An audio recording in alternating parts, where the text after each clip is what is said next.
कुछ खबरें शोबिस की रंगारंग दुनिया से। मरूफ शायर नगमा नगार और फिल्मसाज सैफुद्दीन सैफ को अपने मदाहों से बिछड़े 31 बरस बीत गए। मुमताज शायर सैफुद्दीन सैफ 20 मार्च 1922 को अमृतसर के अदबी घराने में पैदा हुए। क़याम पाकिस्तान के बाद वो हिजरत करके पाकिस्तान आ गए और लाहौर में फिल्म नगरी से वाबस्ता हो गए। सैफुद्दीन सैफ ने बेशुमार खूबसूरत गीत लिखे। उन्होंने फिल्म हिचकोले, 7 लाख, अमराव जान, अनारकली, नवेली दुल्हन, लखते जिगर, तहजीब और अंजुमन और शमा परवाना समेत बेशुमार फिल्मों के लिए नगमात तहरीर किए।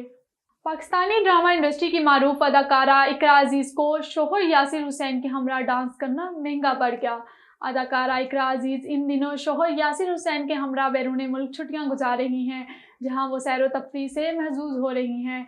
सोशल मीडिया पर इकरा और यासिर हुसैन की एक वीडियो वायरल हो रही है, जिसमें दोनों इटली के शहर रोम के सियाहती मुकाम पर एक दूसरे का हाथ थामे डांस करते दिखाई दे रहे हैं। मज़कूरा वीडियो में इकरा अजीज ने बोल्ड बाज जेबतन कर रखा है और शोहर के हाथों में हाथ डाले डांस करते नजर आ रही हैं। दोनों की सैर व तफरीह की वीडियो सोशल मीडिया पर वायरल हो रही है और बोल्ड बाज जेबतन करने पर मदाह इन्हें खूब तनकीद कर निशाना बना रहे हैं।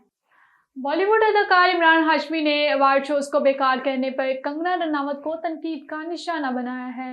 इमरान हाशमी का कहना था कि वो किसी भी अवार्ड शो की बेतौकीरी करना नहीं चाहेंगे, लेकिन वो लोग जो इन्हें अपने घरों के कमरों में सजा कर रखना चाहते हैं, इनकी मर्जी वो इसमें शामिल हों।